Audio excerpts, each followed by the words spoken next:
Today, we're going French with Kristen Beury. Joining us to talk about updates to the medical cannabis laws in France, I'm Thomas Howard, your cannabis lawyer. We'll break down what's actually written into French law, the 5 qualifying conditions, and what this means for licensing, patients, and the European market. You can find a link to Science in the City International 2025 event in Bordeaux right in the pinned comment below and in our description. Before we dive in, subscribe and help us spread the word so we can hit 100,000 subscribers together. Okay, let's go French. Coming from France. I think France. I know her events in France, but Science in the City, I believe is what it's called. Kristen Beury. And then let's just bring her on so she can break it down and then we can delve into it. Hi, Kristen. Thank you, Biggie.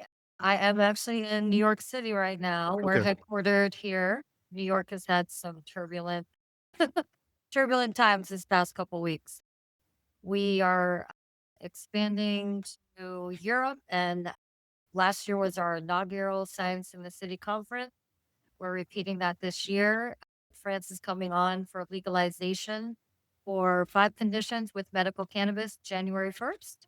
That legislation has been written into law, and we are all systems to go for our global conference. We had countries like Morocco, we just did our inaugural cannabis conference in the Caribbean island, and we're taking a lot of those obscure islands and helping them gain their autonomy and growing and possibly having different legalization rules versus the mainland. So we've been active for quite some time here, working in New York and abroad. Is your event, Science in the City, coming up in France? It is in Bordeaux, France on September 11th and 12th. We are holding a pre-conference Welcome to France champagne reception at the Intercontinental Hotel, where we can welcome delegates and political activists along with faculty and many other members of our team. And then on the 12th, we're doing a full day of education that will be simulcast internationally. And we're also doing something very unique this year. We're doing a live from New York segment. So we'll have all of this available for you if you want to register. I encourage you to go to Science in the City. My Instagram is Kristen Beury, and I look forward to hearing any questions that anybody might have on this podcast. Who would attend your event? We're primarily legal industry, and we provide continuing accredited medical and legal education. So any stakeholders all the way from seed to sale, if you want to understand the dynamics of how France will play a pivotal role in the industry. Like I said, we go all the way from the US, helping USA markets penetrate the European markets, and we help European market stakeholders penetrate the United States. So, I'm not going, but Sergio and Adam in our team will be out in Bordeaux. Yes. And they will be networking with people because, there's only 5 conditions that France is recognizing. Will it be, what is the structure that France has codified? Because for the people that are watching that are lawyers, they know. In Europe, you have the civil law. Here in America, we have the common law. Right. So over there, because they have the statutes, they govern everything. So what did they write into the law that is going to allow for licensing in France? Right. So all the license holders have been in full production. They went through a trial period, and that trial period lasted way longer than I think anyone had anticipated. So in order to answer all those questions, that is why we are holding this conference. We have the International Cannabis Bar Association supporting us. We have Collateral Base, obviously, that will be there as well. And we'll be doing lots of live reporting. It is live translation as well. So anybody who's not French speaking can listen in. And you'll hear from those people who have spent years and years building these laws and parameters. So I welcome everybody to tune in. That's cool. Is it a limited amount of licenses? Is it unlimited? Is it going to be like Oklahoma freewheeling, or is it going to be closer to Florida? Or even worse, I, Texas? I think it's going to be closer to the Florida rollout. And again, they're really, to me, they're about more than 15 years behind the US in as far as building these regulations. But they, in my opinion, for the medical side, they did do their homework. It is a legitimate program. And I think that they're paying a lot of attention to the results that they got from these five conditions. But as we've seen in many other countries, I believe in my heart that they're going to recognize that more is needed and access to patients and caretakers and families are necessary. So I think it's going to turn into a patient advocacy push after this first legalization step. That's great. Yeah, like states like Illinois, I think was a little too tight even, but Mississippi has done a pretty well or a pretty good job of opening up to entrepreneurs while still saying, no, this is regulated. Maybe, I mean, like some of the MMTC model, I think is just too expensive. Kentucky just came online. I think Kentucky's system that they're putting out is something that you could emulate in the sense that it was bigger than the system that Illinois put out. Oh, goodness, that's been like 10 years now, more.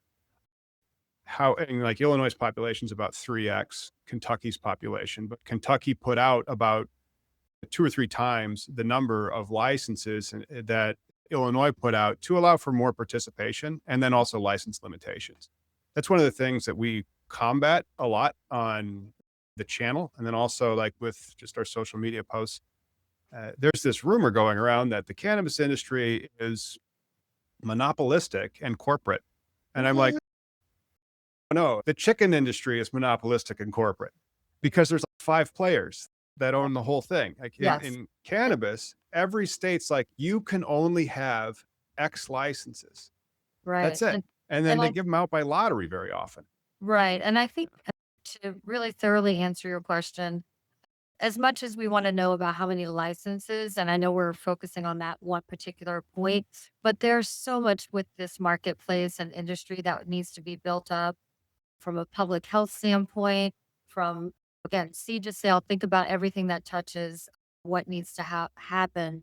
So there's a lot of exciting opportunities happening in France, and we have a lot of the regions that are coming. So there'll be a lot to learn, and there'll be a lot of changes, which makes again, last year was a pre-market educational conference. This year is actually live and interactive. So I think you're going to see a lot of exciting things coming out of France. Nice.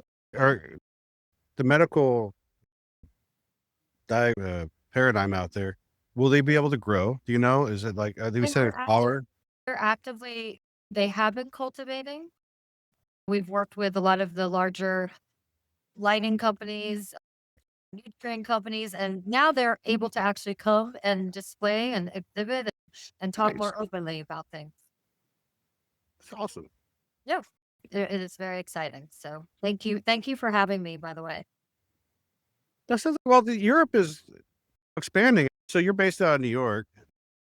What what in the States have you done? What events have you done? Because that's a whole the networking thing, getting everybody together right? and Well, when from the early days of medical, right? I established.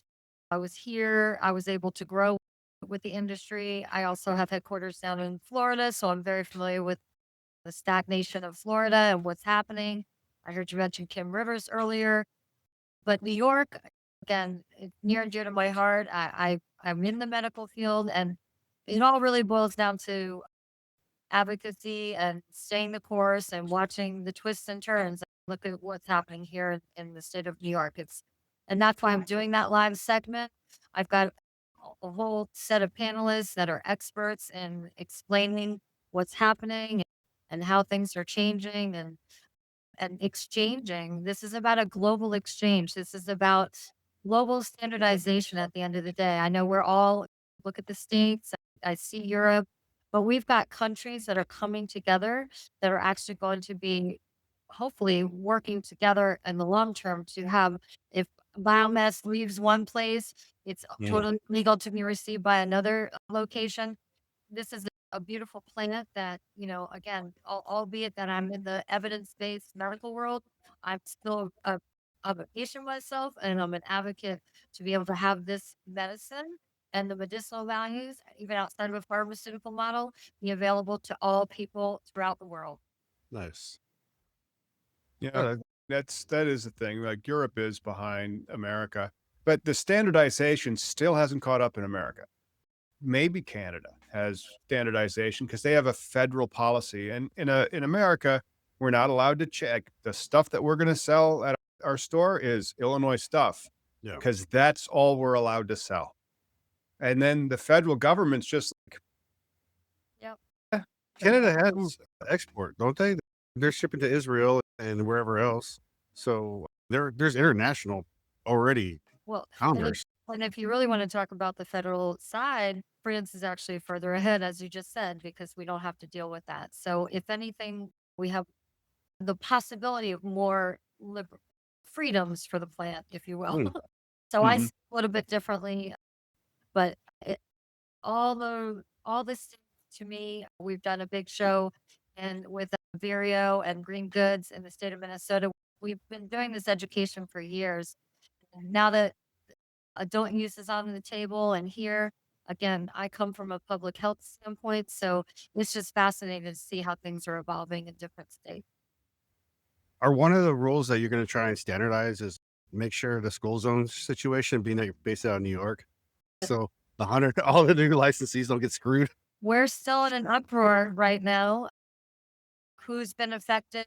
What lawsuits are going to be produced in the next Oh, it couple of was like it's just been the worst 4 years because Miggy and I have been doing these shows and we've just been watching it, and we were excited to maybe try to get some work in there. And I have a lawyer that I work with who's licensed in New York, but we're not physically there. And so, holy crap, it has just been, see that script? Tear it up, throw it out, bro. See that script? And like every 6 months has just been, hey, that's not how it's going to do anymore. It's, but we planned for this. Well, Yeah. sue us. Tons of lawsuits, but it Yeah. just keeps growing. There's more dispensaries now in New York that are licensed than in Illinois that are licensed.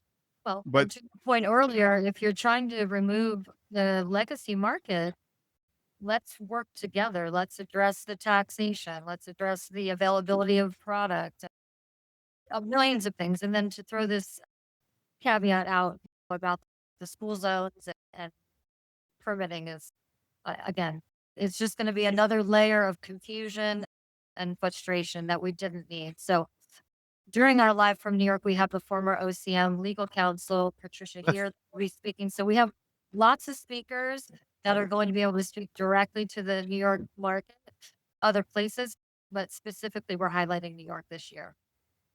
it's been a super microcosm, like a compression, like on speed and steroids. Like what we have going on in Illinois is different in the sense that our rollout hasn't been that fast with licenses, but then hemp, they haven't done anything to stop hemp at all. Yeah. And so, but in New York, imagine you get a license under something that you think is going to be exclusive and limited. And then they say no. And now the number of licenses grows by 5x. And then they just start opening them and licensing them and It's putting like stuff a in race no to seed the to bottom. sale. Like a race to the bottom. How can you flood the marketplace? So I see your point, and I think Right. it's something to really be discussed outwardly. And a lot of people are waiting for their licenses to be approved and just think that there's this dichotomy of too many and then the people who might have applied earlier. So I think clarification is needed, and I think standardization is needed. Yeah. Oh, for Yeah. sure. Yeah. It's I think, tough. It's yeah. tough. Well, Colin, how many times did you get rejected? How many times did you have to get sorry the kids like Oh for yeah. building Right. permits? You know, That Chuck E. Cheese pizza counts as a school. Nope. seriously, It does. this was a thing. Yeah. So, yeah, it's an unfair The thing. ar- at least the arcade area, right? No, the whole thing. And so, and because it was like in a strip mall, the whole strip mall. And so, yeah, and the strip mall was huge. It was like acres. And so I'm like, man. And then the city would not return my calls also. Well, And so that's the other thing. Like we help teams get applied for, and you're supposed, and so that the where Miggy and I are opening up shop has been excellent, and we're gonna start marketing there more so we can have a Yeah. nice soft open. And actually, you know what I learned? Did you know? I don't remember what it's called, but the reason why it's called Peking because the whole at the time people thought they were lateral to like Peking, They China. absolutely did. They But what? thought that if you just dug a hole straight down, Yeah, you'd come out in Beijing, China. but a lot of state cities are named like that, based off of other countries. They thought they were like dig a hole Oh, through. That's a whole It name was like for it. I forget what it's called. 1830. It was like Yeah, 1830. Like Jules Verne was like avant-garde at the time. Yeah, he was hot. yeah. That's awesome. Back to the matter at hand, cannabis. And so Schedule 3, that's our big story. But one of the aspects that we're talking about, because it's hot, is Trump going to do Schedule 3? And what would Schedule 3 mean for a federal cannabis market in the United States? What do you think? ooh, that's a big ask. I leave that to probably people that are much better situated and well versed. Sherry Orlowitz from the Federal Legalization Council here in Washington. She's also one of our speakers and faculty members. And that would be somebody who we really want to listen closely to in September. She'll be speaking on September 11th and 12th. So if you have Nice. availability, but these are people who are knee deep, they're boots on the ground, they're doing the work. So I would leave that to the specialist and the expert. Well, aren't we all specialists and experts though? Any consideration? Evidently not. You've been Yeah. fighting for this plant. We know more about this dang plant than I got some things. Thank you. I got my youngest. They just brought me my weed and water. They're the best. I swear to God. I got the best life. I'm out camping in the woods and they bring me my water and weed. I tell you what.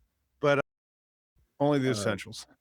yeah, but you're as an advocate though. Like I've always thought about throwing myself out there for a court expert, right? What do you call subject matter expert for cannabis? Because not your average person really trichomes. Tom grows. We've been breaking this down. There's no more science needed. Grow less now, though, because the kids are so nosy. Well, And then the neighbors as well. It's a conservative neighborhood. you're a patient though, but it's still. And the subject matter expert, what are your opinions on this whole topic of federal legalization and the impact that it would have? We're pro rescheduling. Like with all this stuff, what has moved so far? What the safe banking has gone far with the MORE Act, the CACA bill. Give me another one that's been thrown out there that was going to happen because it got passed in the Senate. States Act. There you go. So federally, there's these building a rule that need to happen. Rescheduling would take at least the teeth from the police. That would change the conversation when you get pulled over for smell and all the other stuff that happens. That's not good. But yeah, I'm pro. Yeah, absolutely. We all schedule, right? Sure. And I think that there's a lot of groups that are working on that, but in particular, I think leaving that to the experts and listening to what I call barriers of entry. What's holding this up? Why are we not there yet? And those are the particulars that I really love to highlight during these educational sessions. So that's why, again, I just encourage people to listen and keep following these types of programming because it does make a difference. So thank you again. Oh, appreciate that.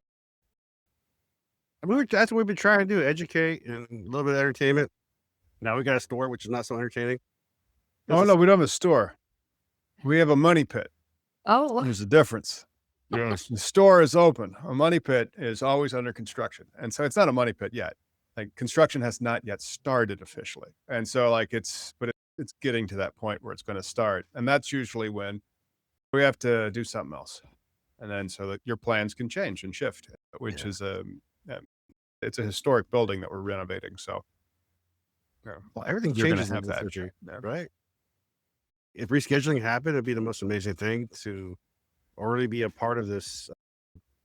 Because it's just a commodity. I went to a minority cannabis business association meeting the other day, 2 weeks ago.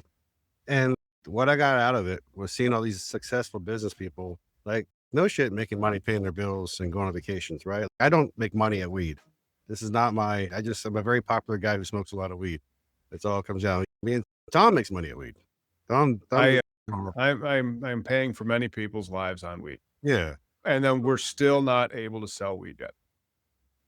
but like, It just takes that long, and then just where we're at, it takes that long, and then no matter where, because like we see it, all of it's really expensive, and so everybody who wants the license or to try to get into the license, hemp has just been a huge disillusion. Like it cost you nothing to get in. You made a Shopify website and said you were selling hemp, and they gave you a credit account. That is probably going away. And then you're going to have to get back into the licensing game, which is hard because no bank will touch you. So it's like, well, how much cash do you have? mm, How much cash do I need? Because then I'll just start selling that weed online like everybody else with Shopify. Somebody called the office last week. I can't believe the price that we would have to sell our eighth versus the price that he wanted to sell his THCA mhm, eighth was like 4 to 1. well, There's no license. yeah, It's multiple times cheaper than what you're able to sell. Yeah. It's not from Illinois. It wasn't Yeah. tested. Got to know what's in it. It's got a COA though. Yep. And you're buying it at like a gas station or like an online website that you never heard of. That has been the industry for the past like 5 years since out yeah, of COVID. Since 100%. out of COVID, like before going into COVID, the industry was different than getting out of COVID. I blame social media influencers. Like the whole, it's all THCA, bro. Dude, you're a small social media influencer in the cannabis space. I'm talking about the kids though, selling like Delta Like the 9 and children, the right? blinkers, like the whole like the vaping poop soup. That's what it is. It's not good medicine, and that's what this plant can be. Also, it's Right. a good Friday night. It could be you're relaxing. If it and all use is medicinal, right? Because it's not you're not drinking. Yeah, not when it's spray pack. No, when it's not natural, when it is poop soup. Yeah, well, but with what you guys do over at the Medical Resource Association, yeah, because Well, like we have that. We like right now, these spray packs are quote unquote masquerading as legal, and then pure natural licensed medical marijuana is like yeah, uranium. I took the time to go to Atlantic City. There was a big show, and I had to gain my own hands-on education of how is this legal? Why is it being sold? How come people are making a lot of money and we can't even get the natural medicine to the people? Mm. We have to worry about schools and all these other things Yeah, that we talked about earlier, which is absolutely ridiculous when a school child was going to a 7-Eleven or whatever you want to call it, a convenience store, and thinking that they're getting some natural substance when they're not. And so, yeah, things like this need to be shed light on. We need to be able to talk about it. And they're making money hand over fist legally while we sit here and wait. And as you said, creating money pits or people who can't mm, even get their licenses or getting all their applications pulled. And so there's a real problem out there. So maybe we should have a more focus on that versus all of these other rules that are encumbering the people who really want to get this medicine into the right hand. Yeah, that's the federal conundrum because we have these just complete disconnect at the federal law where you have this that people are claiming is legal and you're doing nothing to stop it and say, no, it's not. And then you have the other where people are saying that it's illegal and you're going, yeah, but that's all right if you do it like this. And so yeah. where's the federal policy? What's the policy on that? Like just from you want this plant to make sense. You want it regulated. You want it to be safe. You want it to be available for the people who need it medicinally. 90% of Americans are like that. They believe medical marijuana. And so like rescheduling, Yeah. set of rules. And then for that set of rules, that requires hemp to stop being marijuana to a certain extent. Like you have to say, here's the line, like it's beer and it's wine or it's vodka or something. Like you have to say right there, that's hemp and Yeah. below with THC that can get you high. But any more than that, and now we're into Schedule 3 marijuana. And so, like, I don't think that Congress cares, which is like just the longer I've been in the industry, the more jaded I get. And so I don't think they care. So if you reschedule it through Trump or Biden, because the executive branch administratively doing it, Congress doesn't have to get involved until it's too late. And that's probably the only time they'll get involved. Mm-hmm. Well, it just occurred to me with Kristen being in New York, not only the hemp debacle that we're going through, but the spray terps thing, the spray packs, right? There's people legit like smoking things that are sprayed with crap. And my thing has always been, so here in Washington State, we have two different standards for the medical and the recreational testing, but it's the same fucking plants. It's consumable, it's human consumable. Why are we testing metals and toxins for medical and not just overall, right? Because that's when we talk about regulation, what should be tested. That's part of it. And people are going to smoke shitty stuff, bad stuff, right? If we just did proper testing and then people smoke cigarettes, like just say, look, this is non-organic food that will Label whatever. as much. Label education is Yeah. key on this. And again, it all comes from the top. So we have to work our way up Right. to shed light on this. So these are topics that, again, group organizations work on all day long. And I think they need to be spoken about a lot more. So thank you again. Well, thank you for coming on. It's very nice to have a conversation with someone who's aware of the topics out there. That's actually, it bothers most business people, right? No one cares how the meat's made. Like most people don't care. Like Tom and I are, like Tom's having an ulcer half of the time. Well, I'm personally liable. I have to sign all these guarantees. Yeah. My kids want to go to college, and it's not going to matter because it's like decades from now, and the AI will be so much smarter than them right now. And so I'm just like, well, maybe I'll need the money, but I don't know. I am really confused about how this is going to turn out. Yeah. This has been a long journey and still not over. So that's the fun part. Yeah, I can always fall back on my law degree. Yeah. Lot of Kristen, you work. want to hang out a bit more and play some Name That Strain? Or Kristen with Name That Strain would probably be the biggest loser. So I'm going to say thank you and resume working on my September 11th and 12th conference. It's quite an undertaking and we take Yeah. it very seriously, but I really thank you for giving me your time today. Thank you for coming on, and we'll get this edited and then repackaged so we can send it out to the social media once it's ready to go. And I can't wait to do that. Thank you guys. Hey, have a Thank good you. one. Appreciate you. Bye-bye. That was Kristen Beury, giving us the latest from France. Medical cannabis is moving forward, and the lessons from this rollout could shape legalization across Europe. If you want to learn more, the link to Science in the City International 2025, the event in Bordeaux, is pinned in the comment below. Please check it out. And don't forget to hit like, share this video, and subscribe. Together, we can spread the word about cannabis legalization and reach 100,000 subscribers. Now, stay tuned for this next video starting right now.